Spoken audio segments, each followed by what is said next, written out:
I just wanted to say I'm new to this whole game. I'm still figuring out the whole editing process, and yeah, just bear with me. I think I'm getting better at it. I still have a lot to learn, but eventually we get there. Okay, so it seems that Meta, which formerly Facebook, their platform, their social media platform, the main one, is still called Facebook, but it seems like they're completely changing their business plan, which was reliant purely on its revenue coming from ad spend, where now they are charging subscriptions, monthly subscriptions for Instagram, which is called Instagram Plus, which is basically $4 a month, Facebook Plus, also $4 a month, and WhatsApp Plus for $3 a month. And with this comes access extra features like profile customization, super reactions, and story insights, among other things. I was looking at the WhatsApp subscription and what it offers. I'll pop it up on the screen. I was genuinely thinking, like, even though it's only $3 a month, who the hell's going to buy $3 or spend $3 a month for exclusive stickers? Like, it makes no sense. So I think this is more of a soft launch on just trying to get interest from people getting subscriptions, and later on it'll be more intense. Specifically on WhatsApp, they might start charging, like, let's say WhatsApp free version, you can just message on it. Then WhatsApp Pro might be just voice calling, and then WhatsApp Pro Plus is going to be everything that I mentioned before, plus video calling. Which that would be horrible, by the way, because who the hell wants to pay for WhatsApp? You get what I'm saying? So interestingly enough, as all of you know, WhatsApp was you might not know this, WhatsApp was founded in 2009 by a guy, Jan Koum, who is an American businessman and computer programmer originally from, I think it's Ukraine, or is it Russia? Yeah, from Ukraine. And it was co-founded by Brian Acton, which is also an American computer programmer. Now, Facebook purchased WhatsApp in 2014 for the offer was 19 billion, but eventually it settled at 21.8 billion, which was a combination between cash and Facebook stock, which is quite a large amount, considering Facebook didn't really have much money, they weren't really making that much. I think their total revenue for 2014 when it was purchased was only $15 million, which, considering what they were doing and that they're still operating at a net loss that they got purchased for 21 billion, is pretty insane. And since then, WhatsApp has been completely free. There hasn't been any ads on the platform, nothing. But the reason why it was very clever is because this just funneled more users into the whole, like, Facebook suite, which is now the Meta suite. And that is basically their goal at the end of the day, to move towards becoming this one platform for all social media, business type, advertising, AI needs, etc.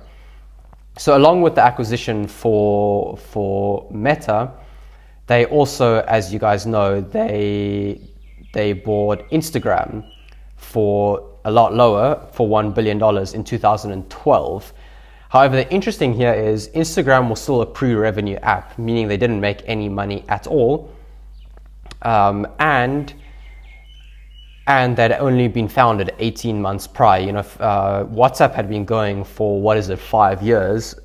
Instagram was only a thing for 18 months before it got bought out by Facebook, which again ties into they had their own user base, and Meta, then Facebook, wanted to capitalize on that just to get more and more users to their ecosystem, which is quite a clever play.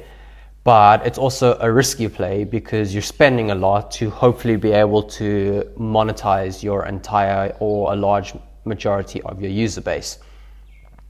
Now, up until recently, like I said, Facebook has only been making, or Meta has only been making money through people advertising on their platforms, advertising on Instagram, advertising on Facebook, and they make a lot. If we look at their financials, Their total revenue for 2025 was $200 billion.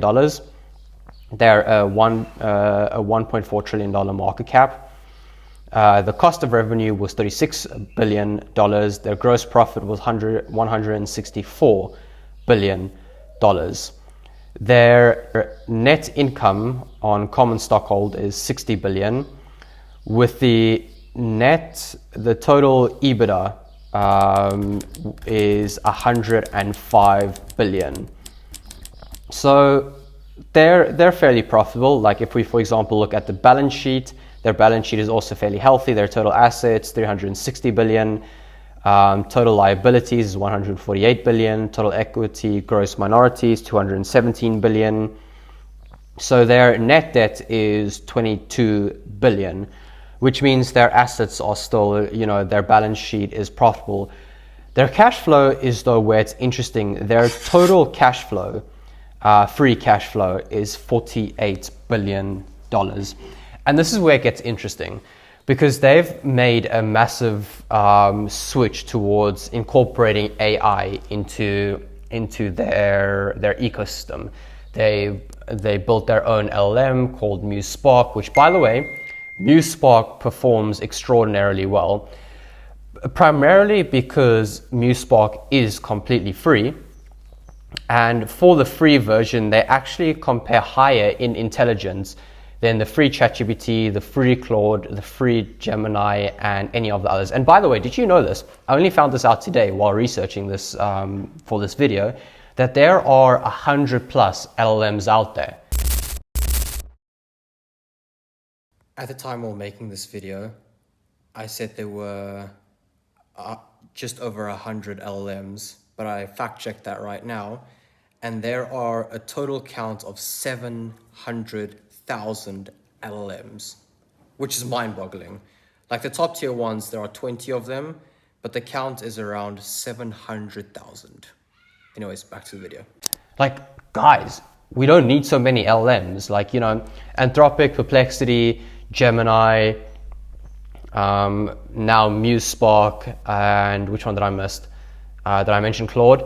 That's enough. We don't need more of them. Also, you're not gonna, and there's Grok also, but I'm not gonna lie, Grok when it comes to image creation is pretty damn terrible, not gonna lie, it's horrible.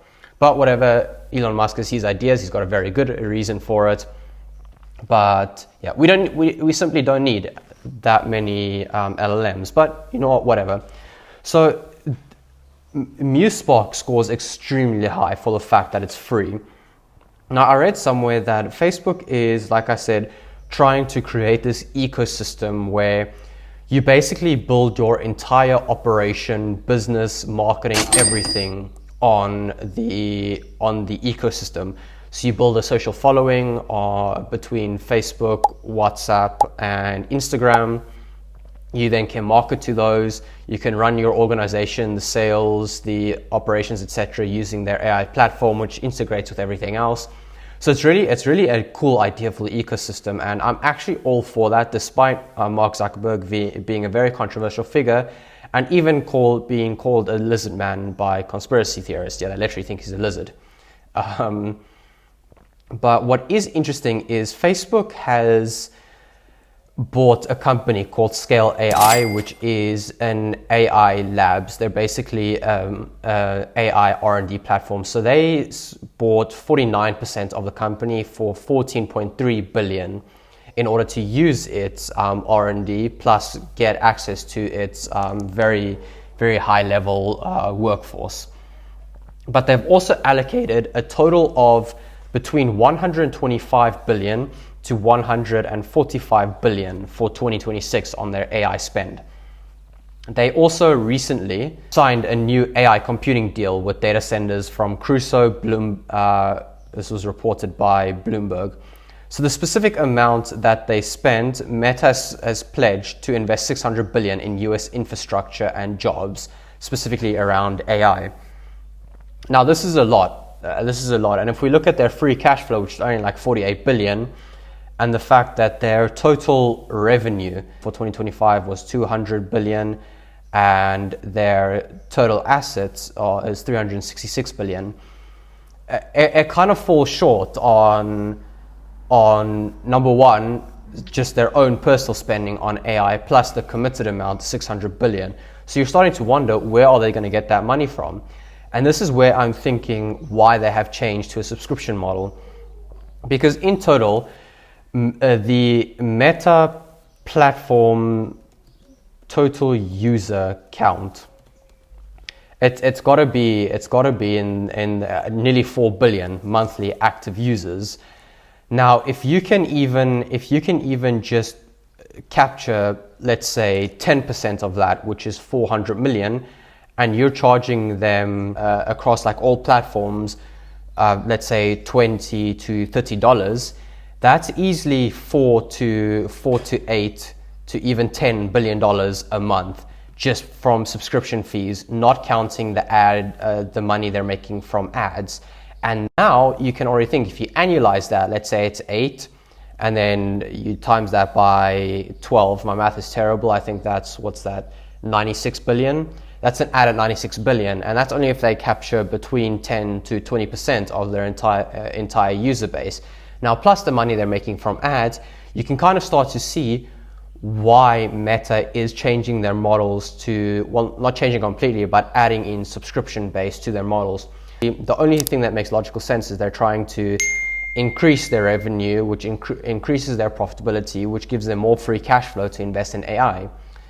Yeah, that's the update for today. Hope you guys are enjoying this new format of video. See you guys in the next one.